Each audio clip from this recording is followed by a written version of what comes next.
Hey guys, another video. We're gonna do. This is gonna be an interesting video. Games I've been playing recently. Video. I've done a lot of these in the past, but this is gonna cover like 9 months worth of games that I've been playing. So, for the interest of time, I'm probably gonna only spend like a minute or two on each of these, or else we'll be here all day. But I thought I'd kind of let you guys know what I've been playing this entire time. A lot of the new releases. Been played a lot of older games as well, like actually writing down the list. Like I've actually played a ton of games this year. Actually, I guess that's quarantine for you, right? Yeah, a lot of people I think have been going through their backlogs and stuff like that. So let's just get right started here. There's not really a particular order to this. It's mostly from most recent to oldest.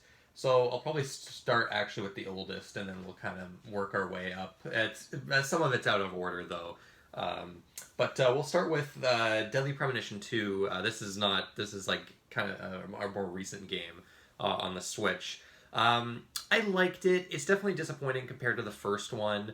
I think the story and characters are fantastic. It still has that amazing charm. Obviously, the frame rate people have talked about a lot, and it was pretty rough when the game first came out. They fixed it a little bit. It's still pretty bad.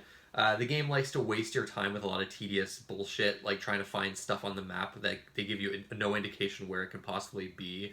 There's a lot of fetch questy stuff that's kind of bad.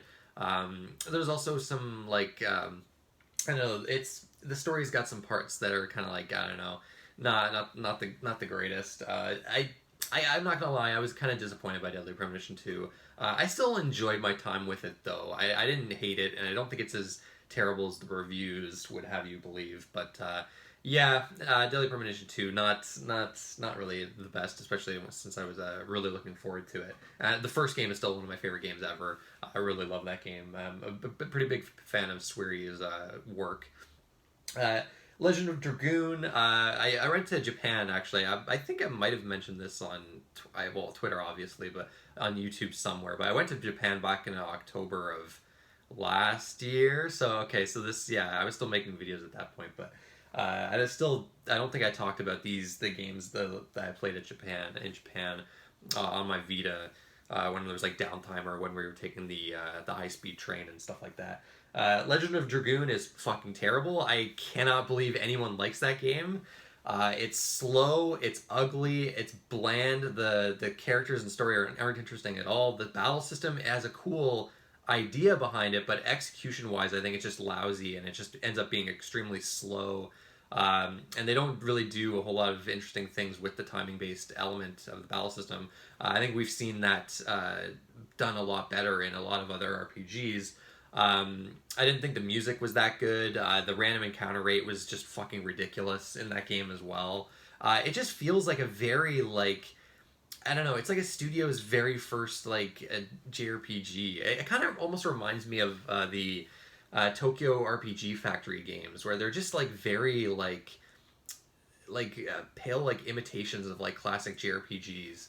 I don't know. Legend of Dragoon. I don't know. I guess some people are nostalgic for that game. Like I fucking hated it. I only played it maybe like 5 hours, but that was enough for me. I was like, no, I can't do this. This is just it. Just everything about it just feels so old and slow. I think how slow it was the biggest thing for me. Like the battles and the movement speed, and just like how slow the story was too. Yeah, I did not care for that. Lunar One, one of those classic games that people love. I just couldn't get into it. The encounter rate, the really simplistic battle system. I think I played quite a few JRPGs when I was in Japan, and I don't know. I feel like JRPGs I'm not as into as much these days, especially ones with random encounter rates. I don't know, these games where you run into a battle every 5 seconds is just I don't know. It's a little much for me these days. I don't know. I think my patience is like running thin for that kind of system. Not turn-based battle systems. At least if you're doing something interesting. But Lunars was very like classic, like traditional, like turn-based. I don't know. It wasn't really hooking me right away. I'm sure the story and characters are great in that game, but the actual gameplay behind it, I couldn't get into it. Breath of Fire 3, same story. This one was a little better. Breath of Fire 3 definitely seemed like a pretty quality game, but the encounter rate, I'm sorry, like every like 3 seconds running into a battle, like I couldn't handle it. It's too, I don't know. I think random encounters, unfortunately, it's just one of those things. I don't know. Maybe I have to be in the mood for that type of game. I can only play one every like year or so. But yeah, Breath of Fire 3 I've heard amazing things about, but I don't know, I couldn't really get into it. Another classic JRPG that I couldn't get into, Valkyrie Profile. This one's a little different. Obviously, it's not random encounters. For me, with this one, it was like the platforming and the dungeon design. I just thought was extremely irritating.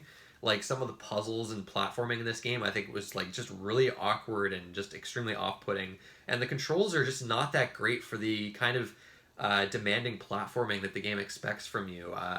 The battle system was fun. I definitely liked the battles, but I've heard the story and the characters are like amazing. It's got like a really amazing atmosphere. The music was amazing from what I heard, but just the platforming in that game just kind of ruined it for me, which is a shame because I played that game on the PSP and I was really excited to finally play that game because I heard such good things about it, and it just didn't do it for me. Crisis Core, Final Fantasy VII Crisis Core. There's another one. I mean, we're starting off on a very negative note here, but this one, I don't know. It's just the structure of it, I guess. It just feels so. I don't know. It's just like you're doing a bunch of these like well, not really fetch quests, but like really boring like side missions the entire game. There just didn't seem to be much of a narrative like kind of pulling me through with that game. I don't know, like the mission-based structure of that game, I think just didn't. I don't know. It didn't really grab me. I wasn't really expecting it. And the combat, I don't know. I'm not a big fan of the combat in that game, to be honest. I think it's kind of, I don't know. I don't think there's really a whole lot of depth to it, to be honest. I don't know. It's very, I don't want to say it's like button mashy, but it can definitely feel like that at times. And just, it's kind of boring. I don't know. The combat just is kind of dull. I don't know. Crisis Core is one of those games that I think from a story perspective, I've watched the ending. I think what they do later in that game narratively is actually really interesting. But I don't know, I think it's like the gameplay and structure of that game, I just didn't gel with me. Moon on Switch, a very interesting game, where it was originally a PS1 game that just never got translated. And then finally it did and came out on Switch. And this is a very cool game that unfortunately just isn't really for me. It's kind of like they call it the anti-RPG, where you're in like this RPG world, and the hero of this RPG is kind of like just destroyed everything, killed like all these monsters. He's basically like evil. It's a cool like twist on that formula where they kind of show like what. Like, this is like, he's considered this hero, but really he's done a lot of like lasting damage to this environment. And everyone's just completely scared of this guy. He just goes in and just destroys everything. So you're like this character that has to go in and kind of like bring a lot of like love to the world. Essentially, you go up like love levels by like finding like the souls of these dead monsters that this hero has killed and kind of like saving them. It's really cool, and Toby Fox, the creator of Undertale, was inspired by this game. Like, the concept was a huge inspiration on Undertale. Undertale is a much better game to me, but still, I definitely respect the impact that this game had, and it was ahead of its time for the PlayStation 1. At the time, you never saw anything like this. But gameplay-wise, it more plays out like a point-and-click adventure game without the pointing and clicking. There's no battles or anything like that. It's not actually an RPG. You're basically solving puzzles to kind of save the souls of these enemies, and you've got this weird time limit where you die like you die very quickly in this game, and every time you go up a love level, you kind of can last longer. So there's a lot of like replaying the same parts over and over again, and a lot of trial and error to the gameplay, and that's the part of it that kind of rubbed me the wrong way. And that combined with the general adventure game feel of it, how puzzle oriented it was, and yeah, I couldn't really get into it, but still a really cool game. I think some people are really going to love that game, and I definitely wouldn't say it's a bad game. It's just not my cup of tea, really. Mario Sunshine, this is part of the All-Stars collection. This came out very recently. Mario Galaxy 1 and Mario 64 and Galaxy I played very recently, so I wanted to just jump into Sunshine because that game's really expensive on the GameCube now. And Sunshine is a fascinating game. It's easily the worst 3D Mario, I'll flat out say that, but I did enjoy it. I think it's a lot better if you're trying to just finish the game and not go for all 120 shines. When you try to 100% the game, that's where a lot of the glaring issues come in. Just a lot of tedious shines. the pachinko machine, the sandbird, the fucking the Yoshi one. Oh my god, where you have to like get Yoshi, and it's a really tedious process. You have to take these boats that go from island to island that are just extremely slow. You just have to wait there on this boat forever. You can easily miss the jumps from boat to boat and fall in the water and have to do it all over again, get Yoshi again. You finally get to the pipe where you need to get to the world that you have to do to get the shine. It's this annoying lily pad game where you have to like shoot wind to get these red coins, and if you take too long you die. If you fall in the water you die. If you take the pipe at the end you go back to the hub world and have to do the Yoshi part with the fucking boats again. And this design, right, like the stuff I'm explaining right now, it's all over this game. This game has such unfriendly design. You got the live system, which is bullshit. Anytime you lose your lives, you're kicked out of the level you're in and have to go back in. If you're during the floodless levels, which are actually really fucking hard, you lose all your life, so you get kicked back up to the hub world. You got to go back in the world again, go through a bunch of loading screens, get all the way back to the floodless level again, just to die again because it's so goddamn difficult. Man, this game has got a lot of fucking issues.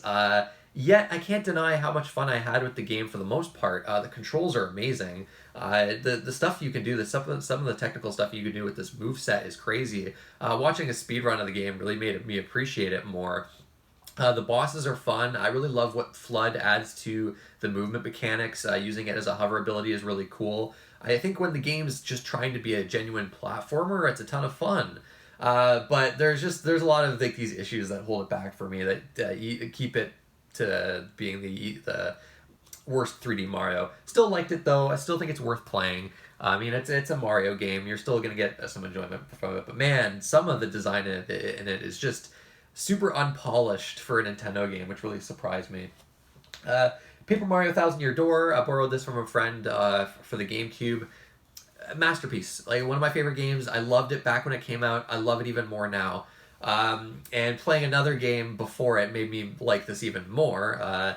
Man, it's just the charm, the characters, the humor, the battle system is so much fun. The exploration, like Rogueport is such an amazing kind of hub world, and the way you keep coming back to it and unlocking new areas.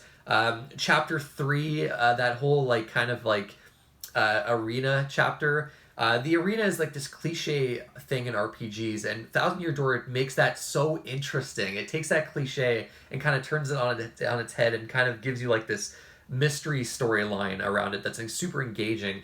Chapter 4, I don't want to spoil anything, but it has one of my favorite twist moments in any game, and I can't believe I'd forgotten about it. It's fucking amazing. Just the writing of the game is so sharp. Man, fucking Paper Mario used to be so goddamn good, and it's just depressing playing Thousand Year Door to know that we'll never get a game like this ever again. Like, ever.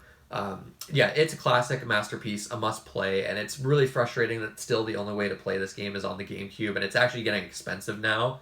But man, I absolutely fucking adored Thousand Year Door. One of the best games I've played this year, to be honest. It might even be, actually, of all the games I've played this year, it might be the best. Which I guess we'll talk about Origami King now, which I played a little bit before Thousand Year Door.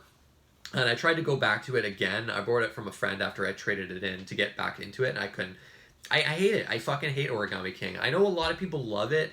In fact, I'm in the very extreme minority for hating it. It got great reviews. People love it.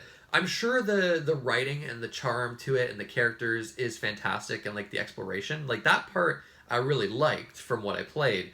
The battle system, I can't stand it.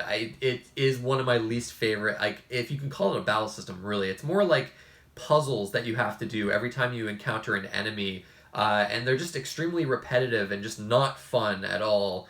Where you have to kind of like, you have like this ring that you have to kind of rotate to line up enemies to get attacks on them. But like actually attacking the enemies, there's not really much point to it to me, because a lot of the battles, once you've solved that puzzle, the battle's basically done. You've got enemies on the map that are very hard to dodge, and after a certain point, battles are just pointless because, like with fucking Sticker Star and with Color Splash, battles are completely pointless, no experience.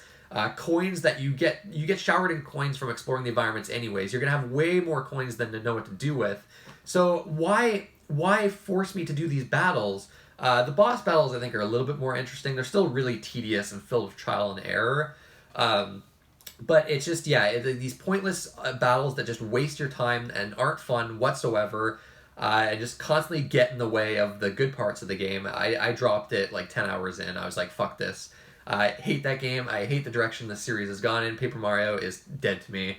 And it's depressing, but people really do love Origami King. I'm a very minority opinion here, but I don't know. Give me that classic turn-based battle system. I much prefer that.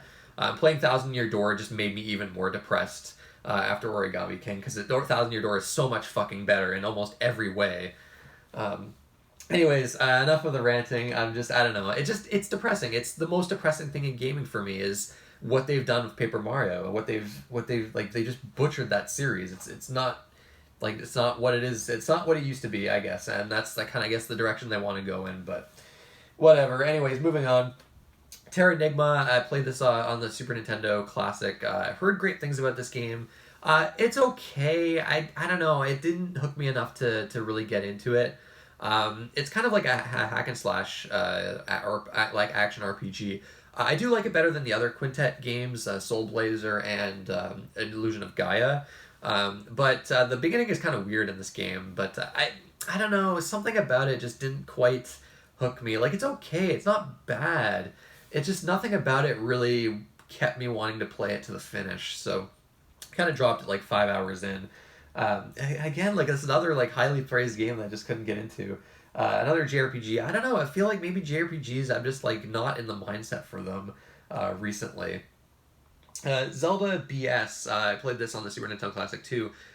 Zelda BS, if you haven't heard of it, it's a Satellaview game, which is in Japan they had the Satellaview for like the Super Nintendo. It was almost like, if you've heard of the Sega Channel, which this was in the US. I don't think it was in Canada actually, where it was almost sort of like a streaming service for games through satellite, which is cool, definitely cool back in the day, but you could only play it at certain time periods. Like, they would schedule these streams that you could do.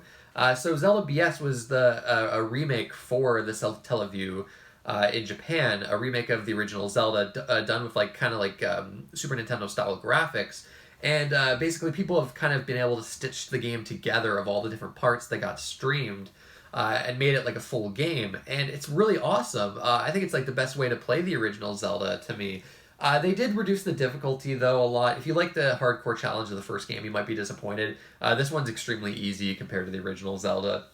It feels a lot shorter too, I think. But I had a blast with it. I mean, it only took me like 2 hours, but I beat it in like one sitting pretty much. And I just had a lot of fun from start to finish. I think the original Zelda is just like a classic game. This was a cool way to kind of re-experience it. It kind of changes things a little bit too. I think some of the item locations are a little bit different, which is pretty cool. Definitely, if you can try to play this game, either on emulator or like adding it to a Super Nintendo Classic, I definitely recommend it. I had a lot of fun with it.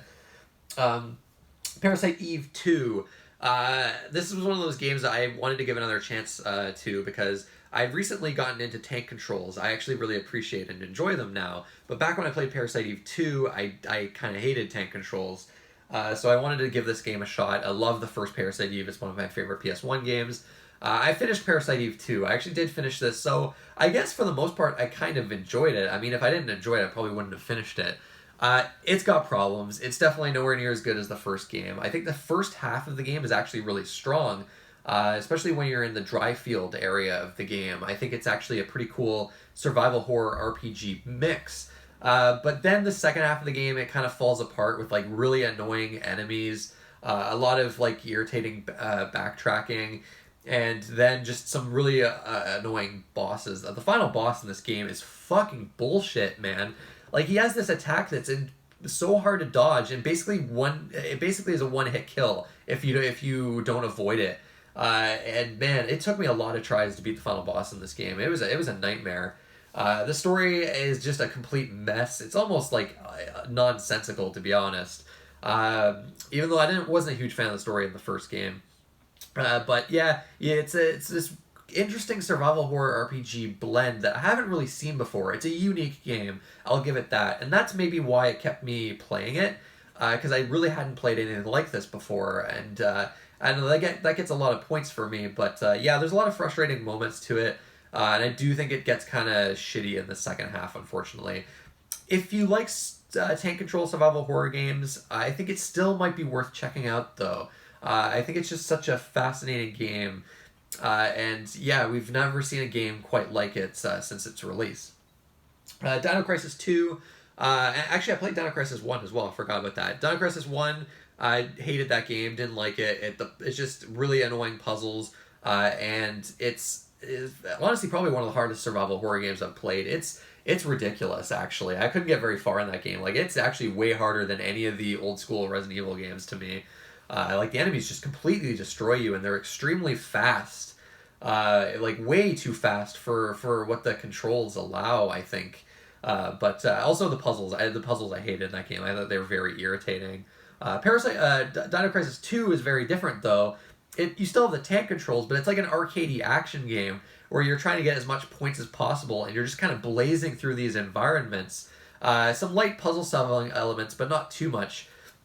And they just kind of went over the top with it. And again, like Parasite Eve 2, I think it's a very interesting game. I haven't played anything like it. Like an arcade shooter, but with tank controls. How weird is that?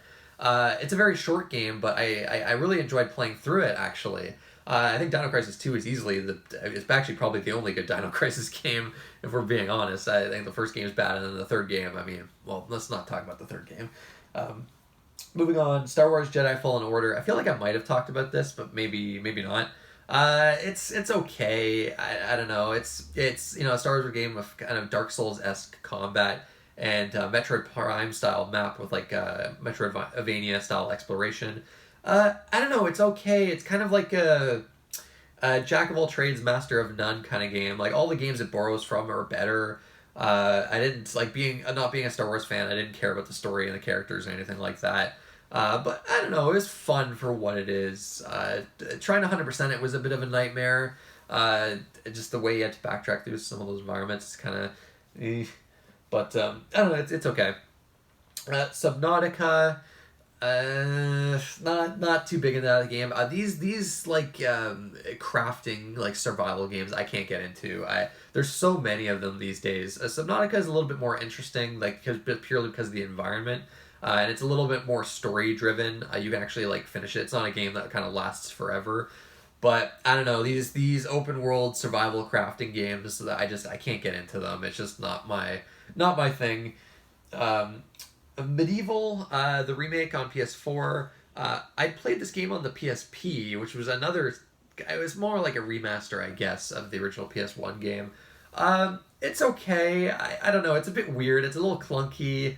Some of the design of it definitely feels a little old, but I don't know, something about it I guess kept me going. I do still kind of enjoy this one. It's kind of like I don't know if a guilty pleasure is the right term for it, because a lot of people do love it, but I mean, it feels like a PS1 era platformer in a lot of ways. It shows its age, but I did really enjoy it. The remake doesn't really do much to kind of make it more playable. It just looks a lot better, essentially. Minute. This is a cool game. I don't think I've talked about this game. It's an indie game on the PS4. I think it's on Switch as well, where it's basically in the style of like Zelda 1. It plays very much like an old school Zelda game, top down. But basically every minute in this game your character dies. And you can kind of get power-ups to kind of basically make progression a little bit simpler throughout the world. So every minute of gameplay, you're kind of learning more about the environment. You're kind of memorizing it a little bit, and where the different power-ups are. Although once you get the power-ups, you keep them for good. I think I remember that being the case. And it's this cool, like, it's a cool idea. I've never seen anything like it, where you're kind of like learning the environment through these 1 minute play sessions. It's a very short game. It'll only take you maybe like a couple hours to finish, which is good. I think if it was long, it wouldn't work nearly as well. Just a really cool concept that they pulled off beautifully. Kind of a cool black and white art style that the game has as well. Really awesome. Definitely check out Minute. I don't think a lot of people have played it. It's spelt MINIT, not like the actual wording of Minute. Really cool. It's been on sale a bunch of times. Definitely check it out. Really, really enjoyed that game. The Order 1886. I don't know why I played this fucking game. It was really cheap at EB Games. I think it was like $3, so I bought it. I was like, why not? Let's try this game. I kind of want to try all the PS4 exclusive games. It's terrible. I mean, what can you say? A lot of people have talked about it before. It's just don't like the. I mean, the environment, the setting is kind of cool. The setting, I'll give it that. But extremely bland characters and writing. Just a really bland cover system. It's like a cover shooter that just, I don't know, has really uninteresting weapons. The design of it just feels so fucking old. It feels like a game from like fucking, I don't know, like the early 360 PS3 days. You have like these annoying stealth segments in the game too. A bunch of quick time events for a lot of like the werewolf enemies. Just yeah, man, just a dire game. Like nothing about it grabbed me. It's short, so I finished it. But yeah, it's about as bad as people would have you believe. It's not a good game. I mean, okay, I guess it's not like the worst thing. It is a playable game. Like it's functional, but that's the best I can say about it. Odin Sphere, Left Thrasir, I think is how I pronounce it. I'm not too sure. The PS4 remake. I'm not crazy about this game. A lot of people love this game. Like I know the original game had some problems, and a lot of people seem to think like the remake just made this game a million times better. Like I feel like it's just, I don't know. It's very repetitive, this game. I mean, you have all like these characters' stories that you kind of have to play through. If you want the true ending, you got to play through all the characters' stories, but they make you play through the same levels over and over again, fighting the same enemies over and over again, with this really, I don't know, I maybe I needed to turn up the difficulty a little bit more. Although some of the bosses were kind of challenging, but the combat just felt so, like, there's just really nothing to it. It feels good, but I don't know, it becomes like a button mashy after a while. Yeah, I think it's just the repetitive nature of this game is what really kind of did it, just didn't grab me. I think like playing through the game as like one character, I think is fun, but to get that true ending, it's just, I don't know, it becomes very tedious and repetitive. I didn't really like the game that much. The story didn't really grab me all that much. I couldn't really get into it. Yeah, I don't know. I mean, it's definitely not a bad game, but I don't know. I was expecting to like it way more than I did after hearing all the praise for it. Return of the Oberdin, really cool game. Unfortunately, I'm just too much of a moron for. I finished it. I did get the ending, but I had to use a walkthrough after a certain point. I mean, if you've seen the game, it's a really cool game where you're on this ship that's come back from a maiden voyage, I guess, and the crew basically has disappeared. And you have to kind of find out what happened. You use like this kind of stopwatch kind of thing where you kind of like rewind time, and you can kind of see like a timeline of in real time of what's happened to all the different characters. And you kind of have to piece together the mystery or yourself, and you kind of have to like take each member of the crew and kind of figure out what happened to them, how they died essentially. Very very cool game, a very cool mystery point and click adventure style game. Very difficult. A lot of it I was like really confused as to how certain characters died and how kind of piecing everything together. I did have to use a walkthrough at a certain point. Unfortunately I'm too stupid for a lot of this stuff. But it's a cool like logic kind of game. If you're into adventure games like puzzle style games, I think it's definitely worth checking out. I still enjoyed it, even though I was very bad at it. The Surge, this was on PS Plus. I decided to give it a shot, put a few hours into it. Like with Lords of the Fallen, it's also a terrible game. Every single game that these guys put out is like this extremely lousy Souls clone. It just, man, I don't know, just the way it felt. The level design in this game is horrendous. Everything looks the same. It's so easy to get lost in this game. The bosses are extremely frustrating. Like, man, just like, I don't know. It's one of those things where they're just like extreme damage sponges. I got to like the second boss, and that's where I gave up. I was like, okay, this is just not fun anymore. It's one of these Soul style games that just doesn't have the sense of discovery. It doesn't have the sense of exploration. It doesn't have the cool lore to it. It doesn't have the atmosphere. It doesn't have the music. Doesn't have the cool character builds that those games have. This one's a lot more story driven. Just, I don't know. Again, I've said this multiple times before. Like with these Soul style games, I I don't know. I feel like all these developers just completely miss the point with these games. I think Hollow Knight is one of the very few inspired games I think actually completely gets it. Like they completely understood what makes those games good. These Lords of the Fallen Surge developers, I don't know, man. I don't know. But yeah, though Surge, terrible game. Rage 2, I don't know why I played Rage 2. It's not bad though. I don't know. I kind of liked Rage 2. The first person gunplay is actually pretty good.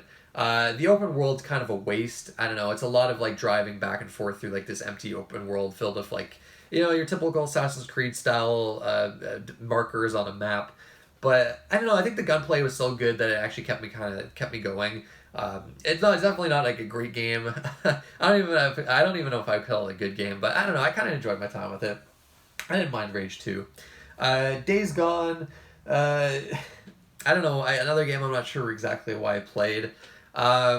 It's I don't know. It's all right. I maybe it's not as terrible as I was led to believe. A lot of people think this game is just like atrocious. It's way too long. I think this is like a 50-hour game that if it was like 20 hours, I think I'd be a lot more kind to it. But it kind of outstays its welcome. And the thing that was like well known about it, the hordes of enemies, they're actually probably the worst part of the game, especially in the early game. I think they're extremely frustrating to deal with. You really have to come back to them like way late in the game when you have a lot more weapons and abilities. The main character is extremely unlikable in this game. I think generally like the story, like the narrative of this game is I think really really bad. But I don't know, there's something about it in the early game that I think is kind of enjoyable in a weird way. I kind of liked upgrading your motorcycle, kind of traveling around. Like the Oregon environment is pretty cool. I do like the environment to it, but it is a zombie game. Zombies are so fucking tired at this point. I'm so sick of them. But I don't know, Days Gone, it's okay. I don't know. I don't think it's like the worst game ever. Certainly, I don't know. I don't know. It's kind of whatever. Doom Eternal, this game's awesome. I think a lot of people were kind of disappointed by Doom Eternal, though. Coming from Doom 2016. To me, I think this game's better. I think this is one of my favorite games of the year, to be honest. I just really love what they've done with like the kind of the platforming. I actually really love the platforming in Doom Eternal. I love the level design to it. I think it's just really fun to explore these environments. Like with Doom 2016, the action is just super fast-paced, super engaging. I do think they went a little too much into the story direction with it. Doom 1 kind of had a sense of humor about it that I really liked, where it didn't really... It liked kind of not wasting your time with story. Doom Eternal, there's a lot more story in this game, and I don't know, I didn't really care for it, but the action's still great. I think the level design is just a lot better in this game to me. The Marauder enemies, I guess I have to talk about them. A lot of people hate them. I don't mind them, actually. I played through the game twice, and I think playing the game more and kind of fighting them more, I kind of grew to appreciate them, actually. You do have to play the game in a little bit of a different way, but once you kind of understand the ways to actually kind of get around them, I actually think they add a lot to the game, surprisingly. I don't mind them too much. To me, the annoying enemies to me were the ones that constantly respawn enemies. You have to go for them immediately, or else it just gets out of hand. And then the other thing about Doom Eternal, I'll say, I hate the final boss. I think the final boss is atrocious, and it's just a complete clusterfuck. But other than that, I really enjoyed the game. I had a complete blast with it. Played through it twice, which a lot of games I don't tend to play through more than once. But Doom Eternal was so good that I did. So yeah, no, I really loved Doom Eternal. Mega Man Zero ZX Collection. Played through every single one of these games. It's 03. I mean, I could probably talk a lot about these games. 03 is amazing. It's the only game in the collection, actually, that I would say is like a fantastic game. The others, kind of mixed results. I think the checkpoint system that they added makes these games a lot more playable. I think they'd be borderline unplayable without it, to be honest. The ZX games are kind of cool, where they're like Metroidvania style games. But I don't know, the maps are actually really bad for those games, so it makes backtracking kind of a pain in the ass. I don't know, I enjoyed most of these games. I think ZX Advent is probably my least favorite of them all. Although I can't remember why I disliked that one so much. I think it was like the level design to it. But 03 is awesome, but I still really enjoyed playing through all of them. I think if you're a fan of the games originally, or if you've not played them before and are a Mega Man fan, I definitely think they're worth playing through. Don't think they're anywhere near as good as the early X games or the classic series, but I do still really enjoy them. All right, Wadham. This is a weird game, a weird indie game. Honestly, I don't even know if I can explain this game properly without spending a few minutes, but it's cool. The frame rate kind of ruins it a bit. The frame rate is I don't know why it's so bad when the game looks the way it does, but it kind of hampered my enjoyment a little bit. It's a cool game. I enjoyed it. It might be worth looking into if it's on sale at some point. It's done by the guy that created Katamari Damacy, and you can definitely tell. Resident Evil 3 Remake, I enjoyed it. I think a lot of people have kind of forgotten about it already. I don't know if I like it. I don't think I like it more than the original RE3, to be honest. I don't think it's as impactful as RE2 Remake. It's definitely. But I still really liked it. I liked what they did with the boss fights. I actually really enjoyed the boss fights in the remake. It's pretty short. I ended up getting like the platinum trophy. I did a lot of like speed runs of this game, which were really fun. Yeah, I don't know. There's not like too much to say about it. It's I don't know. I can see why some people were disappointed by it for sure. It's just not as impactful or as lengthy as the Resident Evil 2 remake. Definitely don't like it as much as that, but I still had a lot of fun with it. I still liked it quite a bit. Dreams. I don't know. It's one of those things. Dreams, like I didn't get into the creation aspect of it. Maybe it's cool if you play it that way and really get into the creation aspect, but it's one of those things where there's some cool games that people have made, but I mean, most of it is garbage. I mean, most of it you're just sifting through garbage. I would like play like I would do a queue of like random selection of games. And it's just, man, just the kind of garbage that you find in this game is just like I don't know. Like to me, it's one of those things where it's like it's a cool creation tool, but when like 98% of the games out there are just like unplayable garbage, like then is it really a worthwhile experience? I don't know. So I don't know. Dreams I wasn't that into. I traded that in pretty quickly. Honestly, I don't even know why I bought it. But Resident Evil 5, played through this with a friend again because I hadn't played it since it came out. It's okay. I don't know, it's all right. I think it gets progressively worse as you get through the game. I think actually the best part of the game is like the first few hours. Actually, it's just yeah, definitely not as good as RE4 with its more co-op focus. Some of the enemy types in this game are extremely obnoxious. Some of the boss battles are extremely obnoxious later in the game. But I definitely still enjoyed it. If I was playing by myself, I think I probably wouldn't have finished it. To be honest, but. Yeah, not one of my favorite Resident Evil games, but it's still good. It's still enjoyable. Which I don't think I listened to here. I did play. I feel like I talked about this game before. In the previous games I've been playing recently, Resident Evil 4. That game's timeless classic, masterpiece. One of my favorite games of all time. It's amazing how that game holds up. Final Fantasy VII Remake, probably one of the biggest games of the year. I don't think I've talked about this. I enjoyed it. I definitely liked it. Playing through on hard mode kind of made me appreciate the combat a lot more. I actually think the combat in this game is actually really good. When you play on a higher difficulty, you kind of understand how everything works, and I kind of like the whereas it's kind of like a real-time battle system, but you can kind of pause the action, which I think is really cool. I think that it kind of, it's basically essential for like the hard mode. So yeah, the combat is definitely one of the best parts of the game. I think graphically it's pretty incredible what they've done. The soundtrack is amazing too, how they've kind of changed some of these classic songs. It's one of those games that I kind of, the more I think about it, the more negative I am on it, and it's not because of the game itself, it's more the ending of the game and what that means for the next parts of this. I think they could very easily ruin the Final Fantasy VII storyline. Obviously, I can't spoil anything, but often a lot of people have said, oh, well, they've no more the Final Fantasy VII storyline. They've made it all Kingdom Hearts. And to an extent, I can see that with what they've done with the ending. But at the same time, we haven't seen the next part yet. We don't know for sure. But there's definitely hints that it could become very messy later. And I think that the precedent that this game sets with its ending, I think, is a little concerning. And then you have other problems I had with the game is just like the amount of time the amount of wasting your time that this game has, like crawling through these slow like tunnel openings.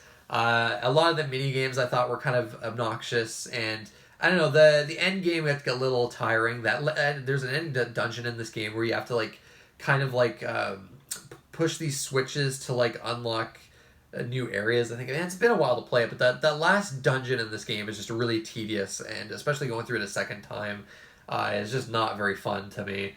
So yeah, there's definitely some things about this game I'm not too crazy about, but overall I really did enjoy it. I think it still is one of the best games of the year, and the combat I had a lot of fun with. But I don't think you really see its potential though, especially with like a lot of the boss fights, until you put on hard mode, where you have some limitations. You can't use items on hard mode, and I think that kind of opens up the battle system in some interesting ways that is not quite evident on the normal difficulty. Kentucky Route Zero. This game, I don't know why this game is so highly praised. I hated this game. It's like a low-rent David Lynch as far as like the narrative goes. It's barely a game. It's not really a game, really. It's a narrative adventure game. I heard amazing things about this game. I mean, I've been reading articles of Kentucky Route Zero, the best game of the generation. Like, come the fuck on. This game is horrendous. Like, I just completely hated it. It's so pretentious. Like, I don't like throwing that word around a lot. Like, I think it's like misused in a lot of ways. But this game, it's pretentious. I just, man, just so many times in this game you'll be playing it. It will just like throw an extended music session at you where it like has like a musical number that just goes on forever and adds fucking nothing to the game. Yeah, I hated this. I absolutely fucking despised it, and it kind of blows my mind that it's got great reviews. Really didn't care for it. But let's get more positive now. Persona 5 Royal, one of my favorite games of all time, takes a 10 out of 10 game, makes an 11 out of 10. I talked about this, or no, maybe no, I didn't talk about this game actually. Persona 5 Royal, man, I love that, just what it adds to the game. I love the new content, the soundtrack, like the new songs for the game are amazing, the new dungeon's amazing, the story content's amazing. The Morgana doesn't waste your time anymore. You have way more free time this time around.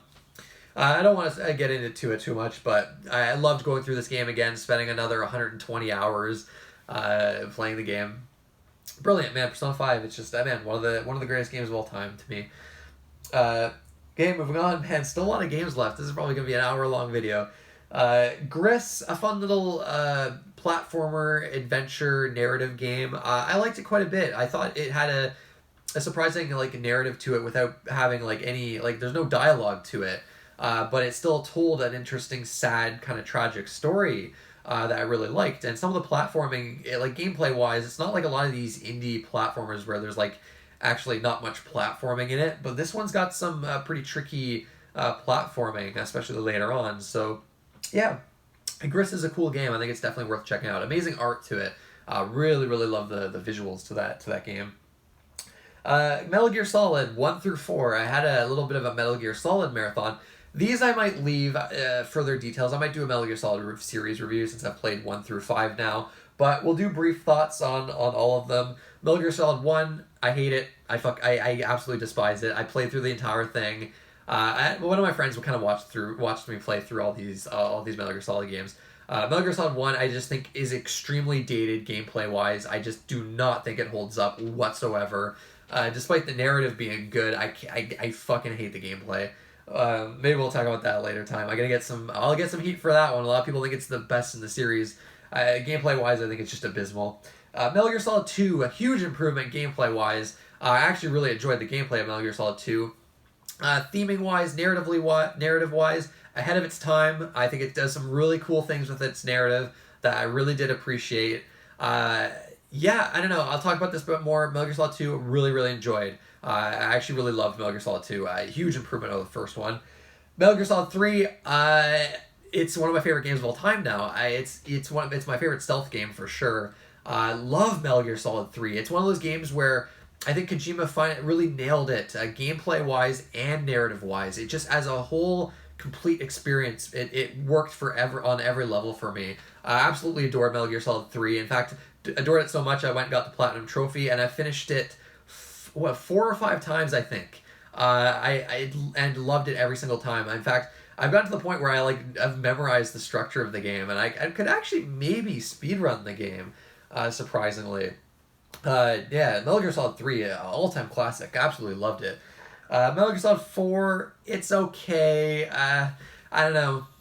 The gameplay is actually really good when it actually wants to be a video game. It doesn't bombard you with fucking like 30-minute to hour-long cutscenes. And then the narrative, honestly, for how many cutscenes there are, the narrative's not even good. It's just completely like messy and just a lot of embarrassing moments in it. So ultimately, I came away with Metal Gear Solid 4 kind of being like on it. Yeah, I mean the game gets a lot of hate. I think a lot of people generally consider it the weakest entry in the series. And I can definitely see that playing it again. Not again. I guess I've never actually played it before. But yeah, I'm gonna do a series review of this series at some point. Look out for that. But yeah, I'm a Metal Gear Solid fan now. I'll say that I'm a fan. I wouldn't say I'm like a super fan. I'm not one of these. I'm not crazy. I'm not crazy about the series. But I definitely enjoy it now. Neo 2, really enjoyed this one. Very similar to Neo 1. I mean, it feels like an expansion pack in some ways. But this was like a quarantine game for me. It came out right around the time when everyone was kind of staying indoors. So I just completely like demolished this game. I mean, what can you say about the combat? Just brilliant combat in this game. The level design is not quite on the level of the Souls games, but I don't know. It's not bad. But I don't know. I don't think that the level design is great or anything. I don't know. There's not too much to say about Neo 2. If you liked the first game, you'll love the second game. Tons of content to it. It goes on forever. And surprisingly, I didn't really get bored of it ever, even though it was like a 70-hour game for me. But moving on. Maneater, surprisingly good game where you play as a shark and you just basically just like cause havoc. It's a pretty simple game, but it's got some cool progression to it, how you kind of upgrade your shark. I don't know, just a fun game. It's one of those games that it doesn't try to be anything crazy, but I don't know. I really enjoyed going through it. It's a fun game that just I don't know. It's one of those like kind of double A experiences that we don't get too often anymore. Very short. Doesn't waste your time. It's only a 12-hour game, and that's doing like everything in the game. Yeah, I don't know. Really fun. Actually, it's probably one of my favorite games of the year. Actually, Maneater. Concrete Genie. I didn't like this one. I don't know. I heard good things about it when it came out, but I don't know. I wasn't that into it. I just don't think it's that interesting of a mechanic like the painting on the walls of the environment. I didn't think that was that interesting of a mechanic. Kind of like bare bones platforming. I didn't think the story was that interesting. I don't know. It didn't really grab me that much, and I finished the game. Pathologic 2, cool game that is just a little bit too unfriendly for me. I know you can turn off like a lot of the survival elements, but that to me, I feel like, I don't know, they kind of want you to play the game with the survival elements. Pathologic 2 is one of those games that I could spend a lot of time talking about. It's kind of hard to describe. Amazing atmosphere, amazing tone to it. A very cool game that's definitely worth checking out. I think a lot of people are really going to love Pathologic 2. Very difficult, extremely difficult game. Very unfriendly with its survival elements, and just the way that NPCs work in it. There's a lot of missable stuff if you do things wrong, and you can really fuck up your game. It's also one of those games, from what I've heard, it's takes place over multiple days, and depending on how you play the game, you can actually fuck yourself and get into a spot where you can't actually progress through the game and see the ending. So yeah, it's a pretty hardcore game. It's cool. I enjoyed what I played of it, but I did get to a point where I couldn't really progress anymore. Maybe I'll come back to it one of these days. Bug Fables, fantastic. One of my favorite games of the year, although it came out this year on PS4 and Switch and last year on PC. Now this is how you do a Paper Mario style game. They really did take the Paper Mario Thousand Year Door style battle system and really add to it, which I really appreciated. It's a much better battle system than what's in Thousand Year Door. I actually really kind of liked the narrative to this game too. It has a great world to it. The only thing really I didn't like about Bug Fables were some of the platforming puzzles. I think are pretty awkward and frustrating. But other than that, I actually 100%ed this game. I did everything in it. And man, I just adored it. Bug Fables is just terrific. You want an old school Paper Mario experience? This is it. Nintendo's not going to do it, so of course you got to get an indie developer to do it, and they just completely nailed it. I'm kind of shocked how well they nailed it. Uh, Actually, I forgot about a game that's not on the list. I did play Super Paper Mario on the Wii. I actually like Super Paper Mario. I think it's much better than the games that came after it. I mean, it's still an RPG. You're leveling up, and that I really appreciate. But it's also a side-scrolling platformer. It's a cool game. It's very unique. There's nothing quite like it. I don't think the writing in it actually is pretty funny at sometimes, but I don't think it's on the quality on the level of like Thousand Year Door. I think some of the level design in this game is a little. I don't know, not really bland, but a little off. But I still did really enjoy it. I don't know. It's a little easy. I think the game's a little bit too easy, but I don't know why a lot of people hate on this on Super Paper Mario. I actually really enjoyed it. I think it's a million times better than the games that came after it, to be honest. Saints Row 3 remastered. Game's still great. Game's still a lot of fun to play. I think the humor is outdated now. It's really like embarrassing, honestly, like the writing in this game and like the humor to it. But gameplay wise, it's still a ton of fun. I had a lot of fun going through Saints Row 3 again. The Last of Us 2, so far my game of the year. Shocking probably for a lot of you. I've been a long time Naughty Dog hater. I don't even like the original Last of Us. To me, this game's a massive improvement gameplay wise. I just adored the gameplay in Last of Us 2. I think it's super satisfying. And then the narrative I liked as well. Not as much as Last of Us 1, but I do still enjoy it. I do think this game goes on a little bit too long. I think it's like a 20-hour game that probably should have been like 15 at the most.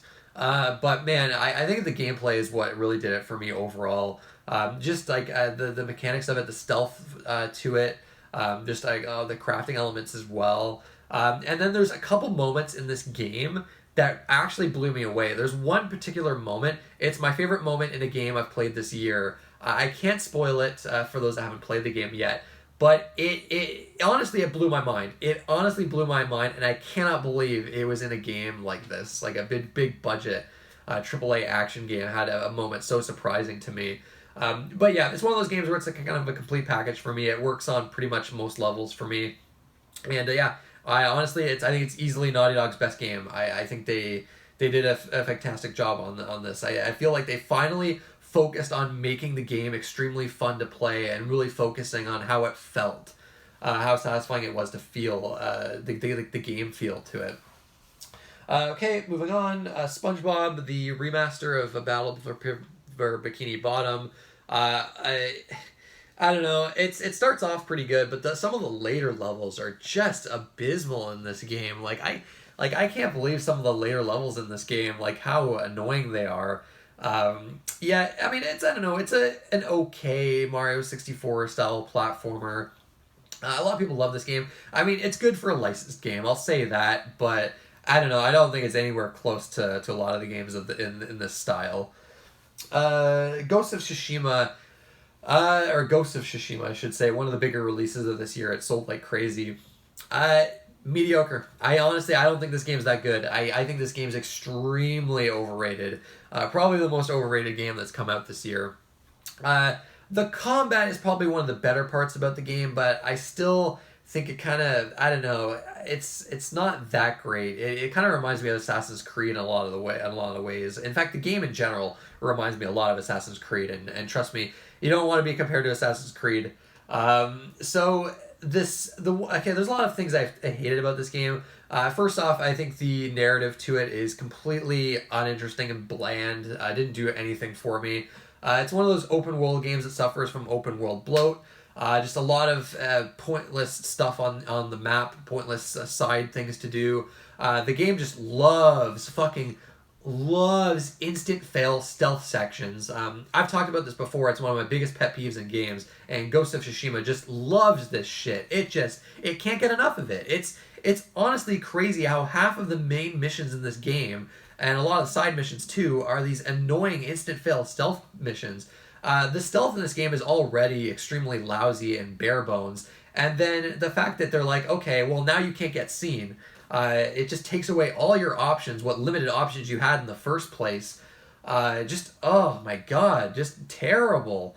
The only things I really liked about this game were like the standoffs. I think the standoff is cool, the cool little mechanic, and then the one-on-one battles I thought were pretty decent as well. But I don't know, it's just one of those games that just feels so like by the numbers. It feels like a game from like 2008. Like it's ridiculous.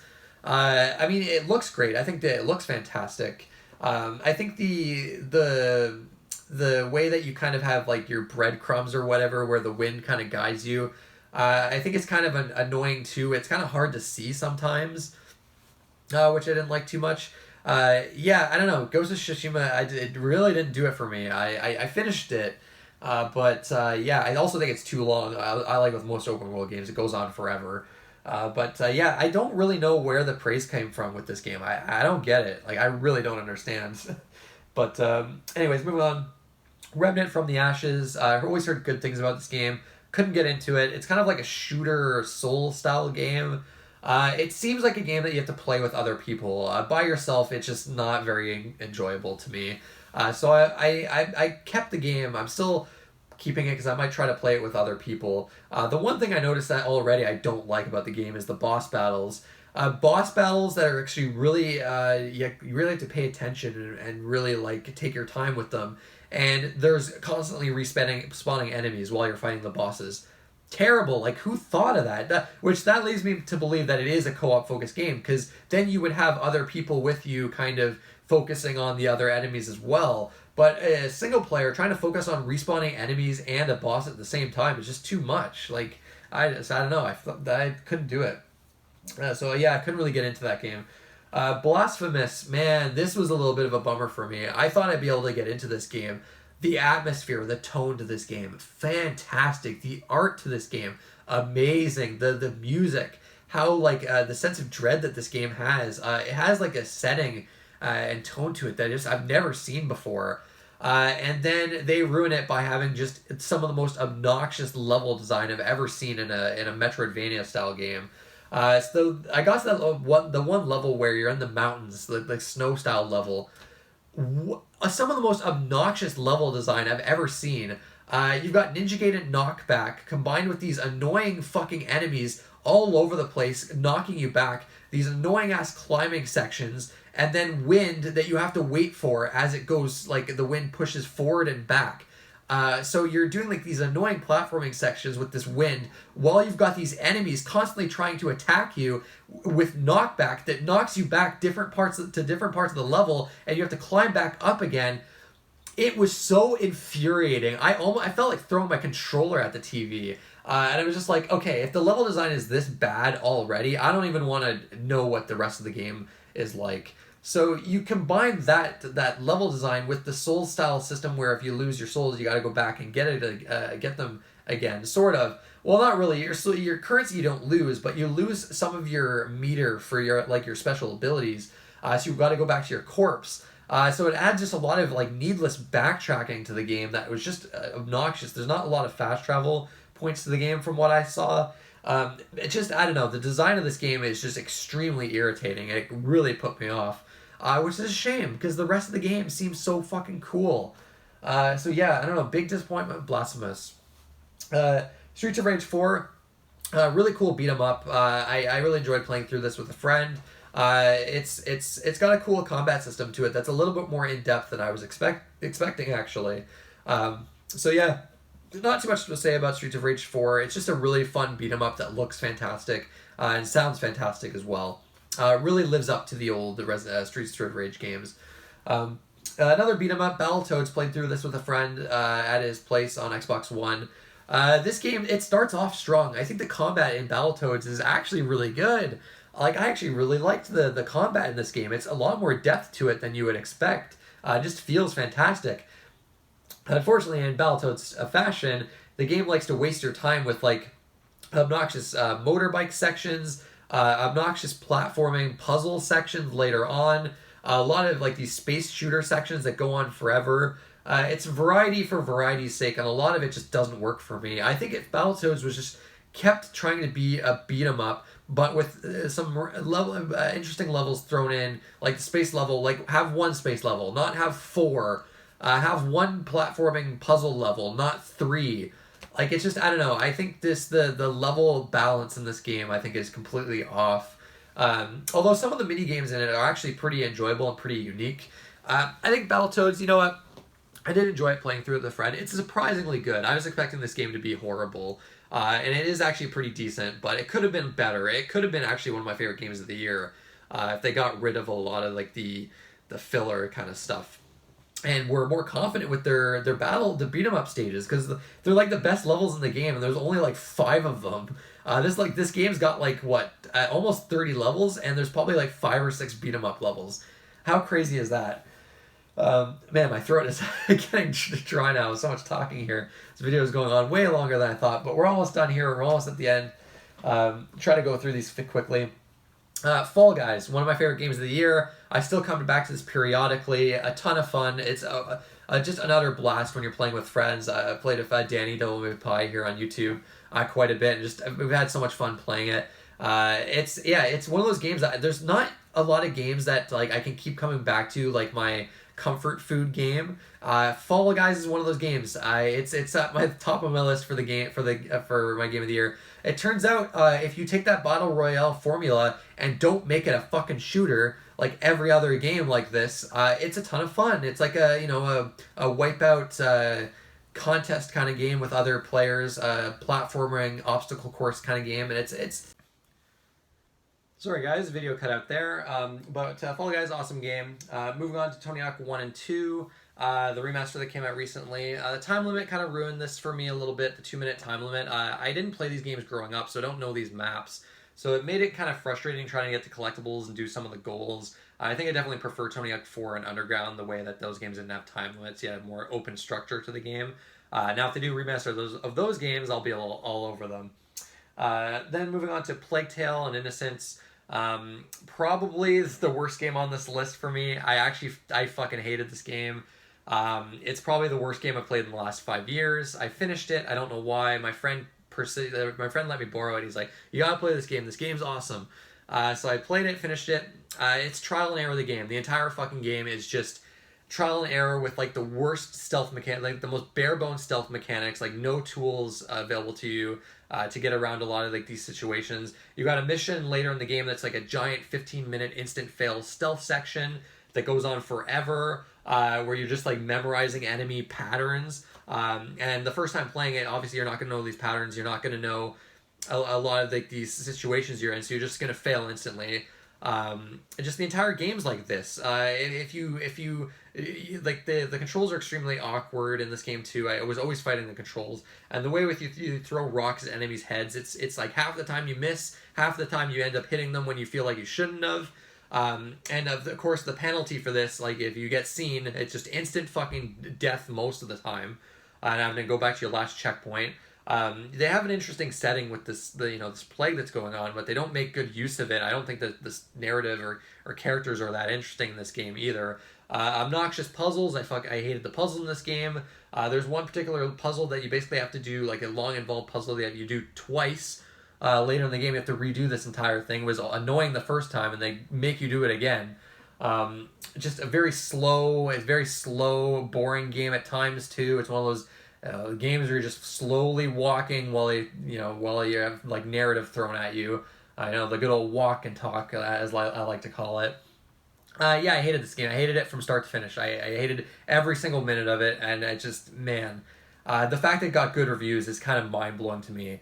You have like this stealth game with like some of the most like dated stealth mechanics ever. Like it's unbelievable, honestly. But anyways, I'm mad just even thinking about this game. Moving on. Plague Tale, just horrible game. Hypnospace Outlaw. Let's get back to some positive thoughts here. Hypnospace Outlaw is a really cool game. I don't know if you guys have heard of it. It came out recently on PS4. I think it was originally on PC. It came out last year. Where you're basically like an internet. It's not really an internet cop essentially. Where the entire game is like this interface where you're on like an old school like internet browser essentially. Kind of like think like Netscape Navigator back in the day, if or AOL Online, if you remember those. And if you're of a certain age group, I think this game is going to hit more than other people. But essentially, it takes place in like the year I think it's like the year 1999 or 2000. So a lot of like it's if you remember GeoCities as well, a lot of the game is kind of like going through like GeoCities pages essentially. on the internet, and basically, like, the game will have you start off by taking down like copyrighted material that you're trying to find, but you'll also try to find like later in the game there's other things you have to find, like basically like content that's considered like harassment and things like that. So you're kind of doing like takedowns of this stuff. So it's kind of like a puzzle adventure game where you kind of trying to go throughout the internet and find all these pages and kind of deducing things and kind of investigating and kind of being like an internet cop. Really cool concept. I've never seen it done before. The game has a lot of humor to it as well. It's really fun going through all these pages. And the way the game kind of tells its narrative is really interesting too. I don't really want to spoil anything, but the way they kind of have like this narrative told entirely through an internet browser and web pages, and the way that you kind of like get the like you kind of understand just certain characters based on their web pages, and you kind of get their personality based on these web pages. Man, what a cool fucking game. It kind of gets a little cryptic later in the game. I had to use a walkthrough at a couple points, which is a bit unfortunate. But overall, I think you can get through most of the game without having to resort to a walkthrough. But there are some parts here and there that are kind of like, okay, how the fuck was I supposed to know that? It's a pretty short game too. It's not gonna overstay its welcome. I think it might be on sale right now. I'm probably not. It came out pretty recently. The point-and-click interface still actually works well, and it's actually pretty fast on PS4, which I was surprised by. The music is amazing too. Some of the music in this game, because it's like, you know how like back in the day on GeoCities, people would like put their own music on the pages, or like put actually like copyrighted music, which that's part of this game too. But you have all these songs that feel like they were created by random like internet users. Man, what a great fucking charming game this is. Definitely check out Hypnospace Outlaw. Like a really, really awesome, unique, innovative game. Bioshock 1 and 2. Recent play of these games again. The remasters on PS4. They were PS Plus games. So I decided to play through these games again. Bioshock 1 holds up better than I would think. I still think Bioshock 1 is a great game. It's certainly not one of my all-time favorite games. A lot of people consider this one of the greatest games of all time. I wouldn't go that far. But I still did really enjoy it. The Rapture remains an extremely evocative, interesting setting that I really did appreciate. The gunplay in this game, it wasn't the greatest back in like 2007 when the game came out. I think it was 2007. It's not particularly great now, but I do like how many options you have available to you with the different plasmids and tonics. That's one of the fun parts of the game to me, is customizing your character. And then the exploration, I think, is great in this game too. I really like the level design in this game. Just a lot of different ways to go. Which I always appreciate. You can even backtrack to old areas, which I liked with Bioshock 1. And then obviously the setting being so interesting as well. I really did enjoy this game. It's definitely a lot better when you do what I did and play it on hard mode without the Vita chambers. I think that's when the combat really kind of comes into its own, and you really have to be careful with what plasmids and tonics you have equipped and what you want to do with the Little Sisters. Well, not really. The Little Sisters is actually probably one of the worst parts about the Bioshock 1. I mean, what's the point in harvesting the Little Sisters when, like, yeah, I guess getting an immediate payout then, but I mean, to me, it's always going to be better rescuing them, because you're going to get the extra rewards from Tenenbaum later, so you're going to get more out of it in the long run. So I don't know. To me, that's always going to be the best option. Playing through it on a hard mode without the is, I think, definitely a better experience. You have to be careful about the enemies and kind of take your time. Really be careful with exploration as well. So I did enjoy it playing on that hardest difficulty. So then moving on to Bioshock 2. Narratively, I think at first I didn't like it as much, but I think it grew on me, and by the end I did actually like what they did with the story and more than Bioshock 1. Gameplay is a lot better for me. I don't know if I like the level design as much. There's not as much, you can't backtrack in this one. They kind of pushed you forward a little bit more, which I didn't like as much, but the gunplay feels a little bit more solid this time around. The plasmid and tonic system is generally the same. Hacking minigame's way better in Bioshock 2. I really loved it, actually, the timing-based hacking minigame in this one, as opposed to the pipes in Bioshock 1, which I honestly didn't like at all, if we're being perfectly honest. But yeah, Bioshock 2, enjoyed it as well. I considered this one my favorite one of the trilogy back when it came out, and I think playing it again, I still do. And then Minerva's Den I played after that, which was fantastic. It might be my favorite piece of Bioshock content ever. Nice little self-contained story with the Rapture setting that's really sad and tragic. I wasn't expecting how emotional it was, which I really did like. The ending just really kind of hit me pretty hard, which I wasn't expecting. Minerva's Den might be one of my favorite pieces of DLC ever. Really fantastic. If you haven't played Minerva's Den, definitely play it. It's awesome. I didn't play Bioshock Infinite because I hate Bioshock Infinite. That game is terrible. Yeah, I didn't want to subject myself to that game again. Just thinking of going through that Lady Comstock ghost boss battle again, and then that horrendous blimp section at the end with the endless waves of enemies. Just going through that corridor linear level design with the lackluster customization of the character. Just completely, that game just dumbed everything down. And Bioshock 1 and 2 already dumbed things down from System Shock 2. So, I mean, yeah. And then, of course, you've got that just mess of a storyline that doesn't know what it wants to be. And just that ending that's just fucking stupid. Man, I hate Bioshock Infinite, man. That game is fucking trash. It blows my mind that game got good reviews back in the day. Just absolutely crazy to me. And I think if you'll remember on my channel, actually, I actually did like Bioshock Infinite. I still had frustrations with it. I think at the time I did still consider it worse than Bioshock 1 and 2, but I think at the time I still liked it, which is, I don't know, man.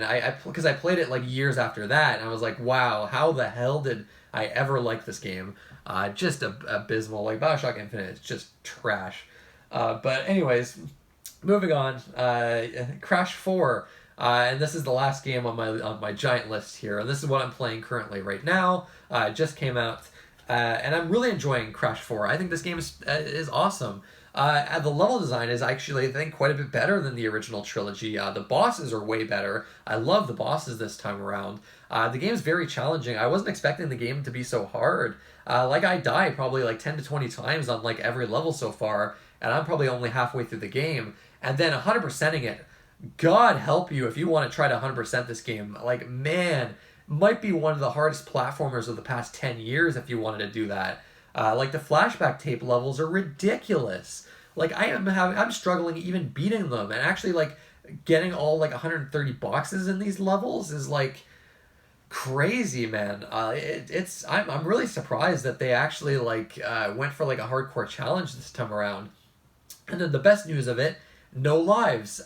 You can turn off lives, which is great. It's an option. If you want to have that bullshit antiquated live system, feel free. You can turn that on. But now I have infinite lives, so the game's really hard. But I'm not too frustrated when I die because I don't have to redo the entire 10-minute level again when I fail. Great. So it's the perfect level of challenge for me. So yeah, really enjoying this game so far. It looks great. The visuals are vibrant, colorful. Some of the levels really surprised me with the theming of them. I'm very impressed so far. I actually really like this game so far. I'm not going to go for 100%. I would probably hate the game if I did that, but I'll just try to finish the game, and I'm having a lot of fun doing that. But anyways, that's it, guys. That's my hour and 20-minute video games I've been playing recently. Basically, that's a 2020 games I've been playing video. I got a bit ranty there at times, but you know me, I tend to rant. But what have you guys been playing? What have you guys been playing recently? What have you guys been playing during your quarantine period? Although I think now kind of things are opening up, probably back. A lot of people are back at work, like myself now. I'm back at the good old 9 to 5 now, so I don't have as much time to play video games now. But as you can tell, I've played a ton of games this year, which is, I actually looking at the list. I'm shocked at how many games I've played. But anyways, that's it, guys. Thanks for watching, and I'll see you next time.